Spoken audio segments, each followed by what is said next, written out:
Tarde a todos. Muito obrigado por terem vindo a mais uma. Esta é a última sessão do Jardim da Fundação e eu queria agradecer à Catherine Morri por ter escrito este livro. Onde é que está a Susana Norton? Está ali. A Susana mandou-me dizer que os livros estão ali à venda, não se esqueçam. É um lançamento de um livro. Queria agradecer ao António Goxa Soares que desde o primeiro minuto, desde o primeiro segundo em que lhe enviei um e-mail, aceitou. São dois especialistas em assuntos europeus subejamente conhecidos. Eu sei que eles não quereriam este tratamento académico, mas o António Goxa Soares é professor no ISEG, a Catherine Morri é professor na Universidade Nova, e eu, sem mais delongas, passaria a palavra ao António, agradecendo-lhe uma vez mais, em nome da Fundação, o facto de ter estado presente no nosso jardim, que temos de empréstimo de uma empresa e que também agradecemos a essa empresa a hospitalidade. Amanhã teremos o nosso encontro. Espero que venham também. Muito obrigado. António. Posso estar a falar? Sim. Pode. Ok. Muito boa tarde. Muito obrigada por este convite, muito simpático, para vir para um sítio esplêndido, onde de outra forma não teria acesso. Tenho muito gosto em fazer uma breve apresentação do livro da Catherine Morri.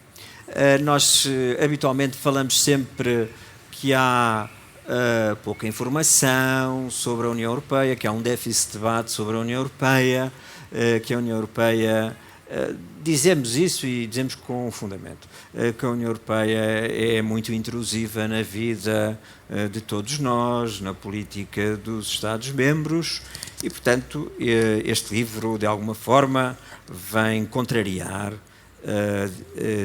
essa situação, que é uma situação de facto, e vem contribuir para que todos nós também possamos ter um conhecimento melhor da União Europeia. Nesse sentido, é um trabalho de divulgação que é muito interessante, que é muito pertinente e tem uma atualidade inequívoca. Tem este título, tem esta inspiração tocquevilliana, que não podemos deixar de referir.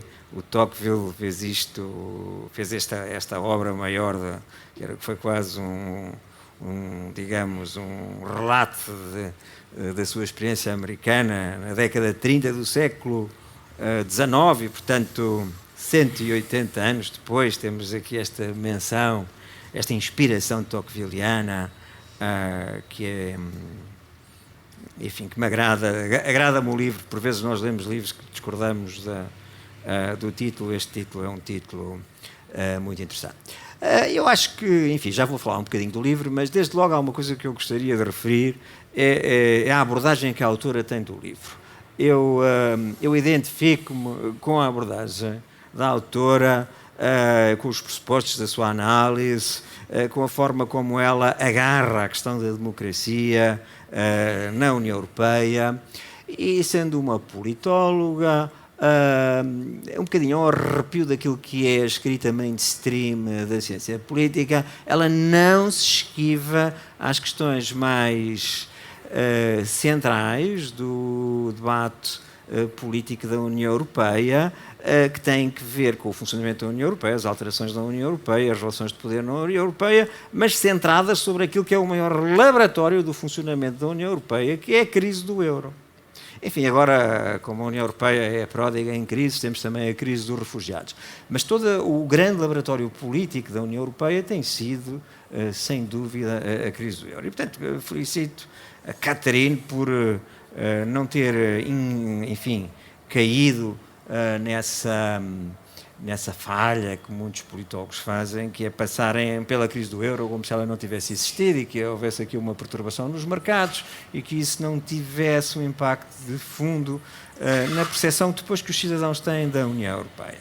E, portanto, esse é um primeiro dado que eu gostaria de salientar, enfim, identificando-me com o tipo de abordagem que a Catherine faz do funcionamento da União Europeia à luz desta crise recente, porque temos vindo a passar na última meia dúzia de anos.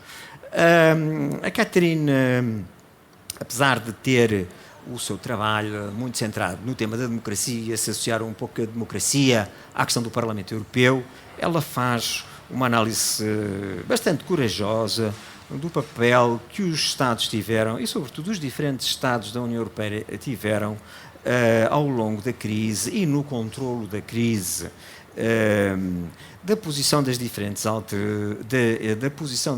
instituições, nomeadamente da subalternidade patenteada pela Comissão durante toda a gestão da crise e de como essa instituição, enfim, que eu sou mais velho que a Catherine e, portanto, tenho, se vocês quiserem, uma filiação diferente em termos dos estudos europeus, mas que quando eu era mais novo e quando comecei a olhar para o funcionamento da União Europeia, ou na altura da Comunidade Europeia, a instituição a que nós nos associávamos como que por efeito imediato era com a Comissão. E, portanto, temos uma relação, a minha geração, desde logo, tem uma relação diferente com a Comissão que não tem com o Parlamento Europeu, que nós vimos crescer e afirmar-se ao longo destas décadas mais recentes, mas dizia eu, a forma quase como que resignada como a Comissão Europeia se subordinou aos credores, aos Estados credores, para ser mais claro, através desse veículo que emergiu também com a crise e que nós conhecemos pela Troika, ou seja, a Troika é uma entidade formada por 3 instituições diferentes e que depois acabaram por ter um papel determinante nos países que foram os principais afetados pela crise. Esta crise é uma crise muito interessante porque ela emerge justamente num momento em que a União Europeia tinha acabado de completar um ciclo longo de transformação que começou a desenhar-se nos anos 80 e depois levou um impulso muito forte nos anos 90 em resposta, digamos, à queda do Muro de Berlim, que levou à constituição da própria União Europeia e depois se foi, digamos, arrastando sempre por aquela inércia do funcionamento político da Europa, naquela catadupa infindável de tratados. Eu vejo aqui muitos jovens, mas que maçam todos os alunos de ciência política e de estudos europeus, quando nós começamos a recordar Maastricht, Amsterdão, Nice, a Constituição. Bom, no fim de todo esse processo infindável, interminável, maçudo, a União Europeia terá feito aquilo que ela ambicionava há muito, que era uma reforma institucional do seu funcionamento, com o propósito de a tornar mais eficiente, porque era uma Europa muito grande, com muitos mais Estados, 28 Estados na hora atual, e mais democrática, porque a União Europeia, ou a Comunidade Europeia, começou como, enfim, uma entidade tecnocrática do carvão e do aço, e depois do mercado comum e da União Aduaneira, portanto, tudo coisas assim muito pouco perceptíveis para o cidadão comum e para a opinião pública, para os jornais também. E, portanto, quando ela decidiu dar o passo para a política, ela ficou aquém em termos da democracia e democratizou-se. E aí houve uma instituição que de facto tomou um papel, digamos, muito relevante, foi a mais acutilante em termos de estratégia e de marketing, não é? E de marketing foi o Parlamento Europeu com aquela invenção fabulosa do déficit democrático, que foi sempre capitalizando mais poderes, mais poderes, mais poderes. Mais poderes em tudo aquilo que um Parlamento que seja digno nesse nome deve ter por inerência. São os poderes de controle, não é? Nós vemos aqui a Assembleia da República ali a controlar com maior ou com menor intensidade o governo. Isso acontece em todos os parlamentos europeus, em todos os sistemas parlamentares. E depois os poderes legislativos que associamos a todos os parlamentos do mundo. E, portanto, o Parlamento Europeu, de facto, fez uma cavalgada impressionante e essa cavalgada impressionante da transformação do seu papel na política europeia assumiu o seu ponto culminante com o Tratado de Lisboa. Tratado de Lisboa esse que entrou em vigor no final de 2010.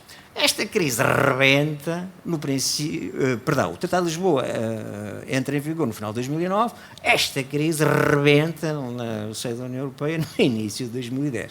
E, portanto, o Tratado de Lisboa, com todas as transformações que ele veio, digamos, materializar, teria sido a oportunidade de ouro para testar todas as alterações que os diferentes atores políticos conseguiram através desse parto muito difícil na primeira década do século, que era a alteração do sistema político da União Europeia. O Tratado de Lisboa, o Parlamento Europeu foi a instituição mais beneficiada pelo Tratado de Lisboa, como por todos os outros tratados que o antecederam. E, portanto, ele estava numa posição, se nós quisermos também, muito privilegiada para fazer uso desses mesmos poderes, em nome de quê? Em nome da democracia, desde logo na Europa, e, portanto, agarrando-me um pouco ao tema do título do livro da Catherine. A Catherine tem, aliás, um capítulo que em que salienta o papel do Parlamento Europeu como força de democratização na União Europeia, agarrada muito, digamos, na questão em como o Parlamento Europeu, digamos, promoveu essa democratização no que toca ao controle da Comissão e, portanto, no momento, digamos, a montante desse controle, que é o processo de investidura da Comissão. Tem uma análise muito interessante num dos capítulos do seu livro sobre esse tema, e depois entra dentro de uma forma sempre muito acessível. O livro, aliás, é um livro de muito fácil leitura, tem uma linguagem muito coloquial, muito jovem. Eu até diria que tem uma linguagem muito jovem, portanto aqui todos os jovens que aqui estão, que não tiveram o prazer de o ler, que o possam ler, portanto, escrito de uma forma muito irreverente, até com uma enorme coloquialidade de expressão. E, portanto, quando ela entra, vai àquele jargão mais politológico que é incontornável e que, portanto, quando ela diz que o Parlamento Europeu trocou o incremento de poderes naquilo que os politólogos chamam arena linking, portanto, trocou o incremento de poderes, portanto, ela explica como é que o Parlamento Europeu, portanto, joga a sua posição em termos de forçar as outras instituições a reconhecerem mais poder e cria situações de facto depois são materializadas nas alterações sucessivas dos tratados. E, portanto, é isso que os politólogos chamam o arena linking. Eu, como não sou politólogo, não estava, digamos, era ignaro em relação à existência até desta expressão, mas acho isto muito interessante porque já ao longo da minha vida sempre me deparei com esta situação de ver o Parlamento Europeu sempre a forçar, até que a certa altura, eventualmente, o limite desse esforço que o Parlamento tem ter-se-á que se esbater com a realidade. O que é facto é que o Parlamento Europeu, que não desempenhou um papel proeminente ao longo da crise, continuou ao longo da crise a forçar. E forçou de uma forma que, de facto, a mim me foi particularmente surpreendente, porque nós temos esta ideia que o Parlamento é composto por membros, deputados, que representam os cidadãos, não é? E o Parlamento tem este compromisso democrático da representação popular. O Parlamento é uma instituição europeia supranacional, ou seja, que está para além dos interesses nacionais. Esta crise foi muito uma crise, digamos, de diferentes perspectivas nacionais, que pôs Estados contra Estados, que pôs povos contra povos, e, portanto, nós não víamos o Parlamento Europeu a tomar partido dentro destas clivagens que se foram estabelecendo nesta crise. Mas, de facto, o que é surpreendente é que o Parlamento Europeu, apesar de ter feito uma cavalgada de décadas para querer mais poderes e ter conseguido esses poderes antes do despoltar da crise, sai ao terreno político durante a crise, não para ter, digamos, um papel interventivo, político, construtivo ao longo da crise, no sentido de superar a crise, mas continua motivado apenas pela consecução de mais poderes. E que poderes foram esses que o Parlamento Europeu praticamente abdicou de tudo, de todo o valor acrescentado na sua intervenção entre o ano de 10 e o ano de 13? Mais poderes. Que poderes em concreto? Os únicos poderes que o tratado não lhe tinha reconhecido capacidade para participar no processo de decisão. E que poderes foram esses? O poder de aplicar sanções aos Estados-membros. A União Europeia fez, digamos, nesta gestão da crise, por, digamos, imposição alemã, uma reforma que pomposamente se designa da governação económica da zona euro.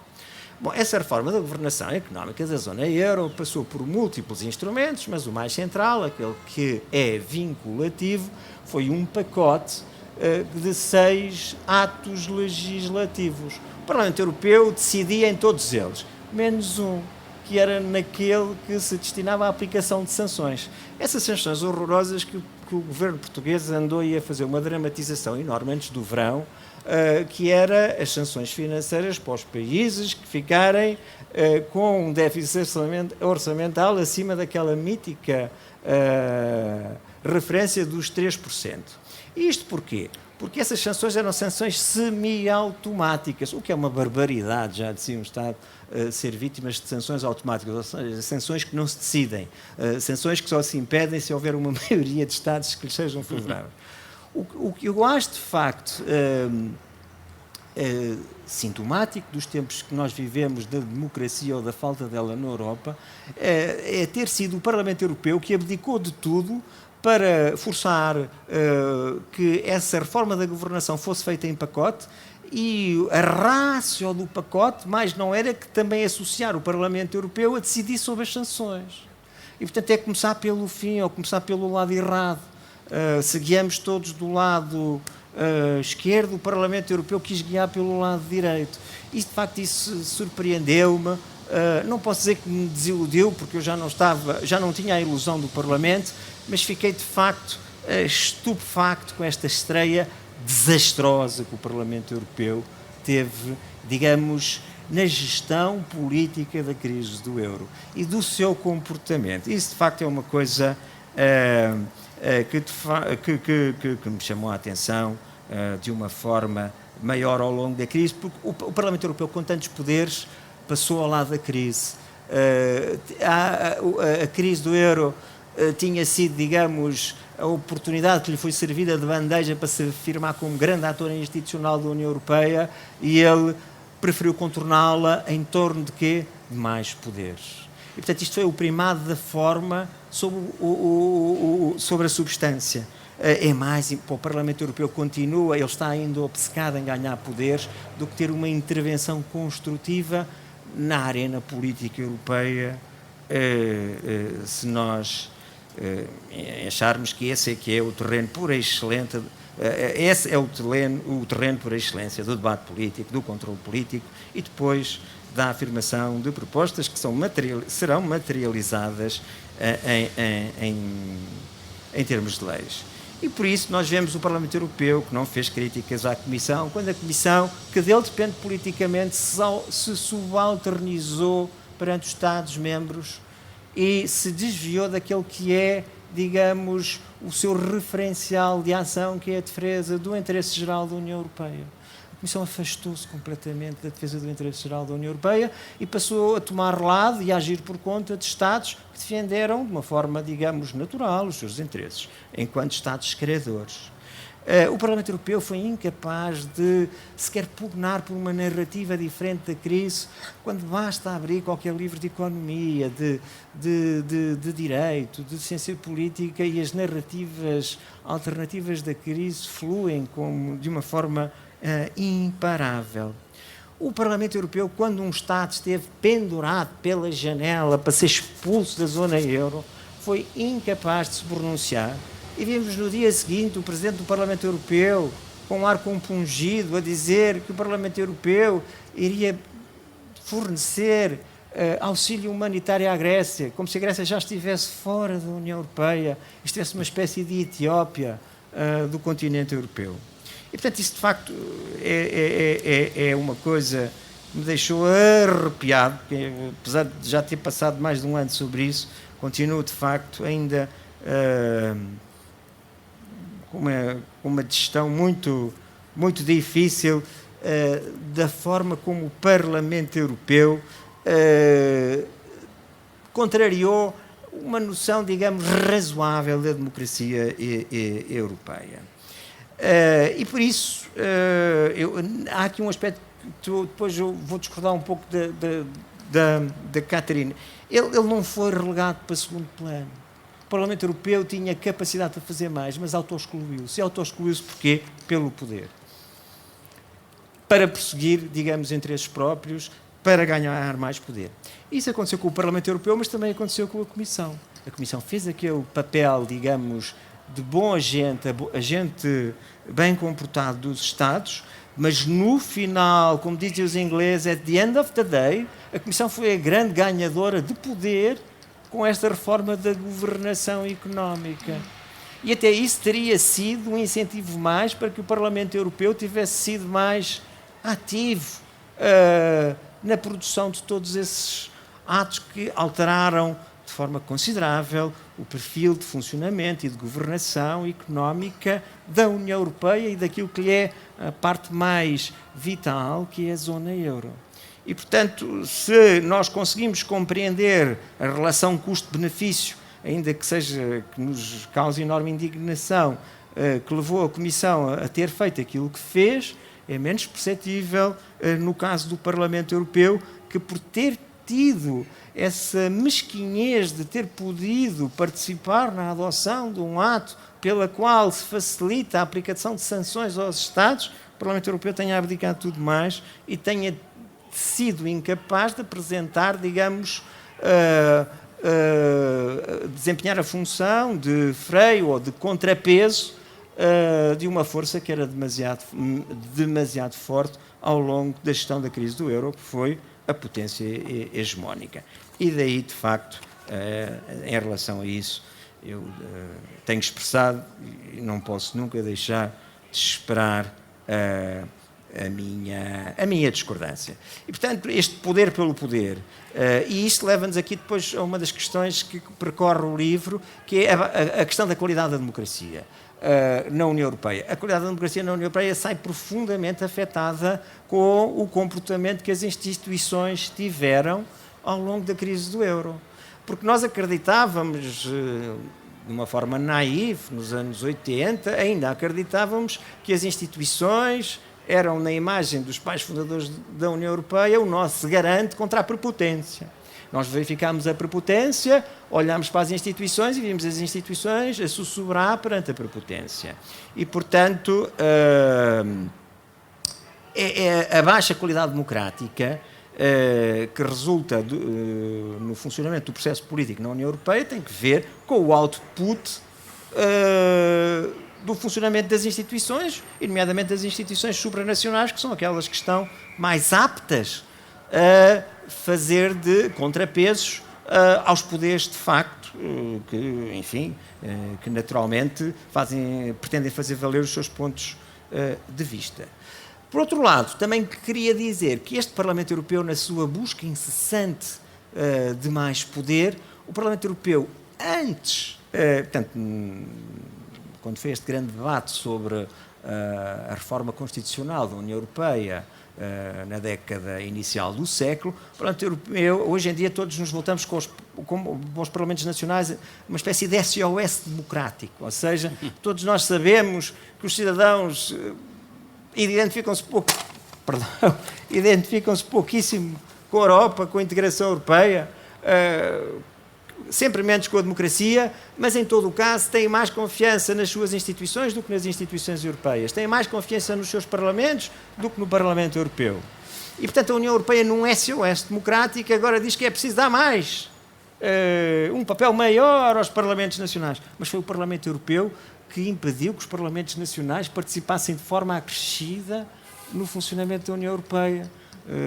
A Convenção Europeia, até a última sessão de funcionamento, previa a criação de uma instituição que era o Congresso. E o Parlamento Europeu quase que encostou o Presidente da Convenção Europeia para impedir que esse Congresso tivesse lugar. E, portanto, isso diz-nos imenso. Isso também nos diz imenso sobre, digamos, qual é que é o leitmotiv da atuação do Parlamento Europeu. De facto, permite-nos conhecer melhor o Parlamento Europeu. Por outro lado, tivemos o Banco Central Europeu. O Banco Central Europeu também tem sido sujeito a muitas críticas, a sua condução da crise do euro. Eu, enfim, como não sou economista, apesar de tudo, e segui de uma forma razoável a crise do euro, eu, na minha ingenuidade, eu quero acreditar que foi o Banco Central Europeu que salvou o euro. Que já não teríamos o euro, nós já não estaríamos no euro se não tivesse sido, digamos, a atuação firme que este Presidente do Banco Central Europeu teve no ano de 2012, não é? Quando ele disse aquela frase no seu ótimo inglês, whatever it takes, farei o que for preciso. Bom, essa frase foi atacadíssima e continua-se a dizer que o Presidente do Banco Central Europeu extravasou os seus poderes. Mas o que é facto é que o único controle que funcionou na União Europeia sobre o funcionamento das instituições ao longo do período do euro foi sobre isto. Foi forçado pela Alemanha, foi forçado pelo Tribunal Constitucional Alemão.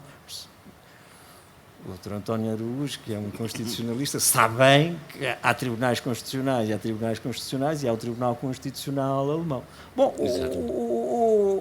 o Tribunal de Justiça da União Europeia, numa decisão muito recente, de há pouco mais de um ano, disse que, de facto, e disse numa decisão com mais de 100 páginas, demonstrou que essa atuação está dentro dos tratados. E, portanto, eventualmente foi a única instituição que ficou dentro dos seus poderes, atuou dentro dos seus poderes, digamos, aproveitando da margem que os poderes que lhe foram conferidos lhe permitem.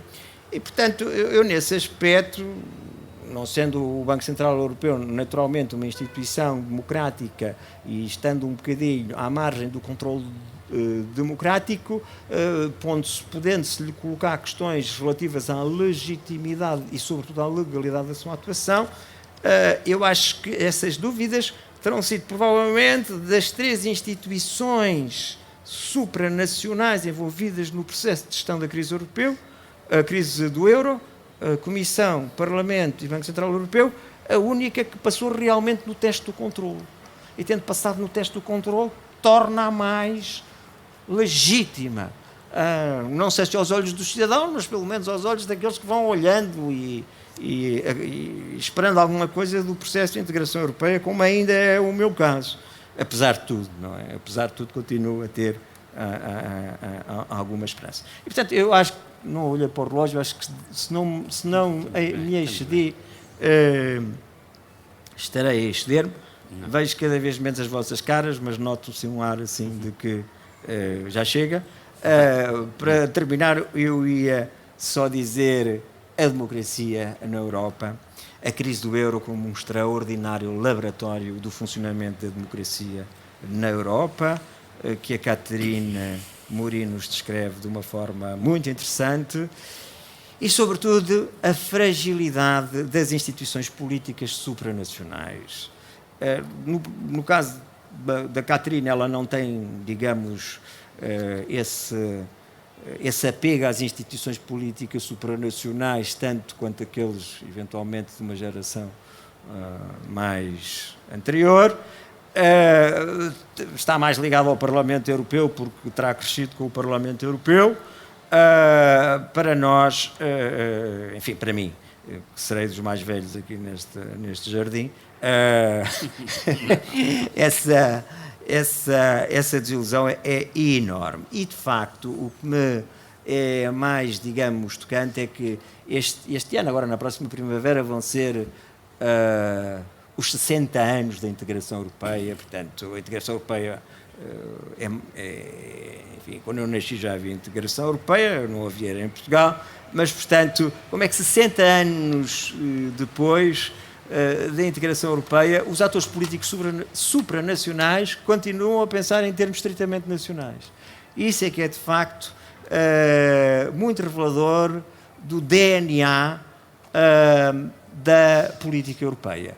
E, portanto, sobre a democracia europeia, eu acho que isto nos ajuda a, eventualmente, questionar mais o alcance da democracia europeia. Muito obrigado. Obrigado.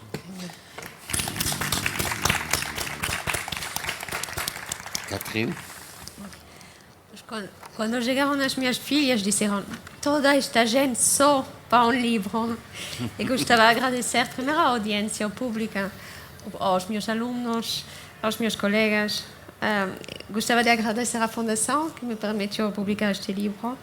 E, obviamente, os dois Antônios, António Arrojo, que me ajudou muito na edição do livro, e o António Guxa Soares, que apresentou o livro melhor do que teria feito eu. Vou ser breve, porque António apresentou muito bem o meu livro, as minhas ideias, e adicionou muitas coisas que são relevantes. Só vou apanhar alguns pontos. O António falou muito do poder, e de facto é uma coisa que sempre me fascinou para estudar. E acho que uma coisa que se pode fazer é que muitas pessoas, muitas instituições querem ter mais poder. Mas na União Europeia, como as regras estão sempre a mudar, sempre fluidas, há mais oportunidade de aumentar o seu poder. E a história que quis contar no livro é que o Parlamento Europeu foi muito bom, muito estratégico para aumentar o seu poder ao longo dos anos. E isso resultou em uma União Europeia que é mais democrática. Mas, e isso não diz isso no livro, mas António tem razão, muitas vezes o Parlamento Europeu abdica de influência em uma certa política, do conteúdo de uma política, para ter garantia de ter mais poder. E isso pode ser problemático.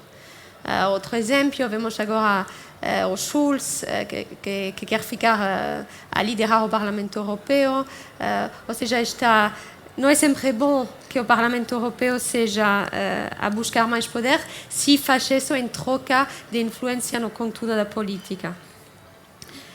Dito isso, acho que o caminho que tem feito a União Europeia neste sentido é positivo. Ou seja, é positivo, obviamente, ter um Parlamento Europeu com mais poder. E graças a esta ação, a União Europeia, pelo menos a União Europeia antes da crise, que foi muito criticada e acho com razão por um déficit democrático, como António dizia, no final funcionava bastante bem. Havia no design das instituições uma tentativa de respeitar, de obter um equilíbrio entre o facto que a União Europeia é uma associação de Estados-membros e o facto que esses Estados-membros são muito diferentes. Uma tentativa, então, de ter este equilíbrio entre a maioria e o todo.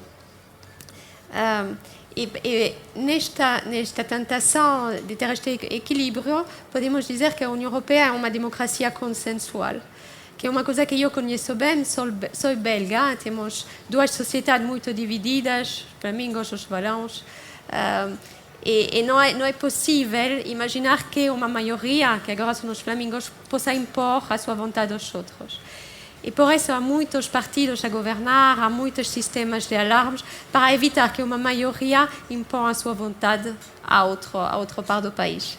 Mas sei também que a coisa difícil numa democracia consensual é a frustração do cidadão. Ou seja, quando eu vou votar em Bélgica, sei que o meu voto não vai mudar nada, ou vai mudar pouco, porque no final vão ter que todos os partidos decidirem juntos. E na União Europeia temos esta mesma frustração, que acho impossível eliminar do todo. Mas por além disso, e isso há coisas que se podem melhorar, a União Europeia foi tradicionalmente muito elitista, muito silenciosa, secreta. se parte do pressuposto que estão a tratar de coisas complicadas que o cidadão não percebe. E no final, há muitas, porque esta necessidade de ter compromisso constante fazia que muitas coisas se faziam em portas fechadas, fora do olho do cidadão. Agora, com a crise, acho que este secretismo, elitismo foi até aumentado. E acho que a crise, por além disso, destruiu um pouquinho este triângulo institucional, este equilíbrio que havia entre o interesse dos Estados-membros e o interesse de todos. E a coisa que pode chegar a ser a longo prazo positiva é que agora os cidadãos estão muito mais conscientes do que está a ser decidido ao nível europeu. Mas isso mostra que ter cidadãos mais informados não resolve os problemas. Porque o que aconteceu com a crise, por uma série de razões, o facto que precisava actuar rapidamente, prestar dinheiro a países que estavam com dificuldade, fez que abandonaram o triângulo institucional para fazer coisas entre Estados no Conselho de Europa. Onde aqui se começou a ver as coisas mais normais das negociações, onde os países mais fortes imporam a sua decisão aos países mais fracos. E por além disso, foi completamente, não se sabia muito bem de que se falava, havia muitas fugas nos médias, mas essas reuniões de última importância foram tomadas a portas fechadas. E acho que isso teve um impacto na União Europeia, destruiu qualquer coisa. E uma das coisas que eu recomendava era tentar voltar a este triângulo institucional, a este equilíbrio. E para acabar, o António mencionou o Banco Central Europeu, e sem dúvidas que esta frase famosíssima do Draghi salvou o euro. Mas acho que o Banco Central, e de facto se pode dizer que o Banco Central Europeu ficou dentro do seu mandato, mas as circunstâncias mostraram de maneira muito clara que é problemático ter um Banco Central Europeu tão independente, um dos bancos centrais mais independentes do mundo. Com a crise e com a possibilidade do Banco Central Europeu salvar o euro e salvar alguns países da falência, salvar os seus bancos, tem feito que o Banco Central Europeu tenha um poder enorme. Tenha o poder de salvar o euro. E que, tanto, pôs condições a esta salvação. E acho problemático que essas condições foram então impostas ou semi-impostas per tecnocratas que não são eleitos. No meu livro, os meus alunos ontem davam esses exemplos das cartas que foram enviadas à Itália, a Zapatero, pedindo de reformar o mercado do trabalho. Os países cumpriram, reformaram, depois tiveram facilidades nos seus bancos e para comprar os títulos no mercado secundário. Acho problemático que uma coisa tão importante, tão política, seja feita desta maneira. Acho que a decisão de desregularizar ou não o mercado do trabalho, a decisão ou não de investir, a decisão ou não de celebrar o timing da redução do déficit, são coisas que teriam que ser no centro do debate democrático, no centro da escolha. Tenho a minha opinião, vocês têm a sua opinião, mas não é a minha opinião sobre isso o que importa. O que importa é que haja escolha.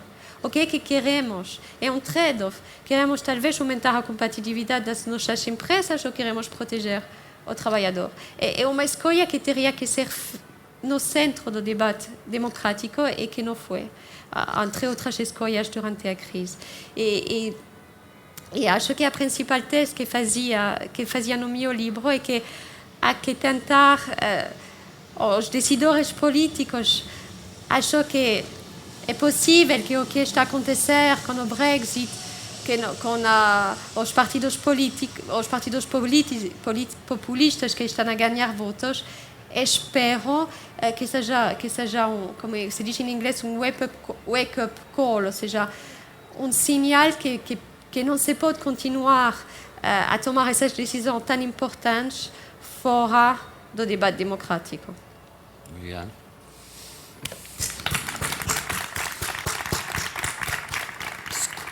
Se houver perguntas, acho que a Catarina e o António estão disponíveis. Não há perguntas do... Aqui que fica a coisa. Nem os teus alunos perguntam nada? Só um bocadinho. Olá, boa noite agora. A minha pergunta é para a Catherine e era para perguntar agora sobre o último ponto que falou sobre o reforço do poder do Banco Central Europeu. E a minha pergunta era tentar perceber se este reforçado poder do Banco Central Europeu se foi um produto das circunstâncias ou se foi um projeto político intencional que visou tirar este debate democrático sobre estas decisões e passá-lo para o Banco Central Europeu de forma a contornar todas as clivagens que isso poderia daí advir. Okay. Obrigada. Acho por facto de tudo isso ser tão pouco transparente, a resposta não sei de certeza.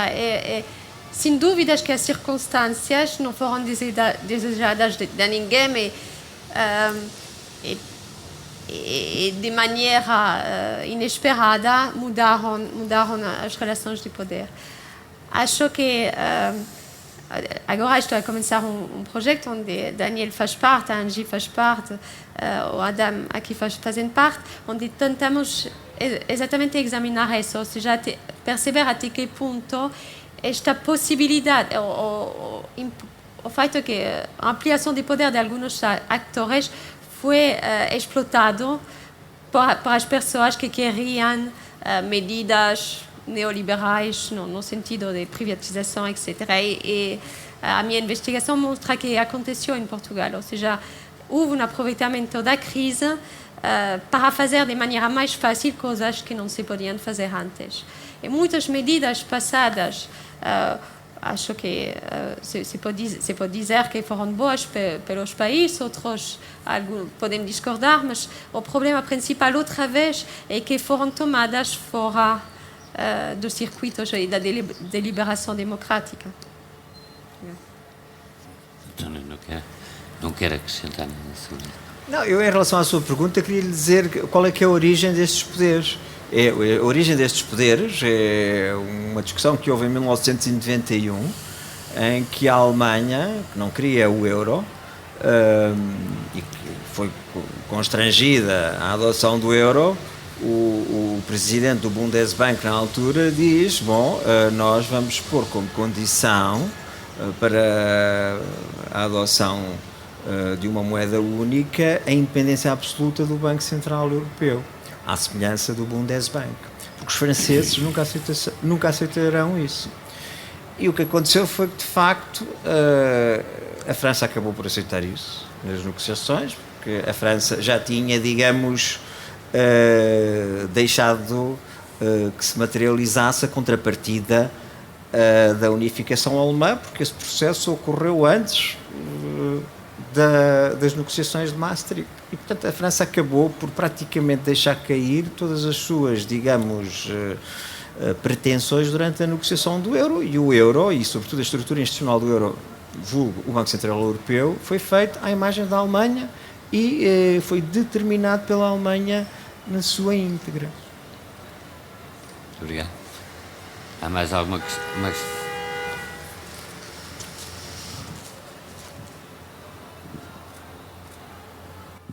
Boa noite. Excelente apresentação, professora. A minha questão é relativa à perda de controle da política monetária, que é comumente, ou foi sempre comumente associada a um dos núcleos mais restritos dos Estados soberanos e que está, aliás, na essência e na gênese da criação do moderno Estado-nação. A minha questão é, com esta retirada deste poder do Estado, esta margem de manobra para poderem lidar melhor com as intempéries, com as crises, em que os Estados já não têm este poder. Então o que eles fazem é não imprimir mais moeda, o que eles fazem por vezes é, e como a crise do euro bem demonstra, o que eles fizeram foi baixar os custos do trabalho. Ou seja, até que ponto é que uma democracia aguenta isto? Porque mesmo, ou seja, os Estados mais fortes, mais ricos da Europa, eles não têm interesse em imprimir mais moeda porque na curva entre o output e a inflação, eles não têm interesse em ter mais inflação porque eles já têm pleno emprego. Mas teria sido crucial para os Estados mais pobres que se tivesse imprimido mais moeda e se calhar se a abordagem na resposta à crise tivesse sido, não diria esta, mas mais próxima deste tipo ideal de resposta, digamos assim, se calhar a democracia em alguns Estados europeus, máximo na Grécia, não teria sido tão beliscada como foi, ou mesmo em Portugal. Ou seja, até que ponto é que ter transferido o poder sobre a política monetária não terá, de certa forma, esvaziado a democracia ou ter aumentado, ou diria, constituir terreno fértil para esvaziar a democracia nestes países, especialmente em alturas de crise. Além disso, agora uma outra questão ouvi falarem sobre o Parlamento Europeu e os Parlamentos Nacionais. A minha questão é muito simples e para não exceder mais o tempo, em que medida é que o mecanismo ou o método de codecisão não foi ele próprio uma variável-chave para reduzir e para retirar os Parlamentos Nacionais da arena europeia? Pronto, é isto. Obrigada, Diogo. Ouro, será que o ouro contribui à perda da democracia nacional? Acho, talvez sim, mas não precisa exagerar no sentido. É verdade, os países perderam a política monetária, perderam a possibilidade de devaluar a moeda, e isso obriga que a devaluação tem que ser interna, ou seja, muito mais violenta que uma devaluação monetária. Mas agora, acho que a maior coisa que não tem nada a ver com a União Europeia, com o ouro, desta perda da democracia nacional, é a dívida. Ou seja, se um país tem uma dívida enorme, um déficit importante, e que precisa de ir nos mercados para se financiar, ele põe uma situação onde tem que estar atento à reação dos mercados nas suas ações. E acabei de ler um livro por Martin Sandbu, que é cronista no Financial Times, onde ele diz de maneira muito convincente que mesmo podendo devaluar, isso não impedia a um país de ter que chamar o FMI e ter que ser obrigado a fazer reformas, ou semi-obrigado. Então, ouro, é verdade, é difícil ter uma política monetária que agradece a todos. É verdade que muitos economistas, quando o euro foi criado, chamaram a atenção nisso. Mas é verdade também que não há que exagerar a culpa do euro no que está a acontecer hoje. Codecisão. Será que a codecisão permitiu parlamentos nacionais mais fracos? Acho na história da União Europeia foi mais uma compensação. Ou seja, quando os países optaram para abdicar da soberania nacional, compensava passando as políticas na codecisão. Mas é verdade que isso, ao longo do tempo, faz que os parlamentos nacionais perderam poder. Tanto que no Tratado de Lisboa se tentou voltar a dar um pouquinho deste poder perdido aos parlamentos nacionais. Sobre a política monetária, não é? A sua questão é quase existencial. Ter dado a política monetária à União Europeia e, portanto, ao Banco Central Europeu. A partir do momento em que se decide criar uma moeda única, daí decorre que a política monetária tem que ser centralizada nas instituições da União Europeia e depois, por, digamos, as negociações do Tratado de Maastricht levaram a que ela ficasse atribuída exclusivamente ao Banco Central Europeu. Poderia, enfim, ter havido uma certa participação das instituições políticas na gestão da política monetária, mas a decisão do isolamento da política monetária, enfim, da arena política, fez com que isso assim fosse. Enfim, a base da sua pergunta eu acho que é quase thatcheriana. A Thatcher, que dizia, hoje, naquela altura,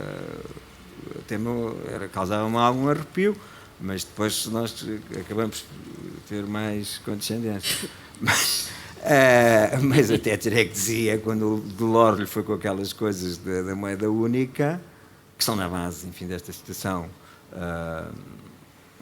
inadjetivável que nós vivemos, é que não há moeda comum sem Estado.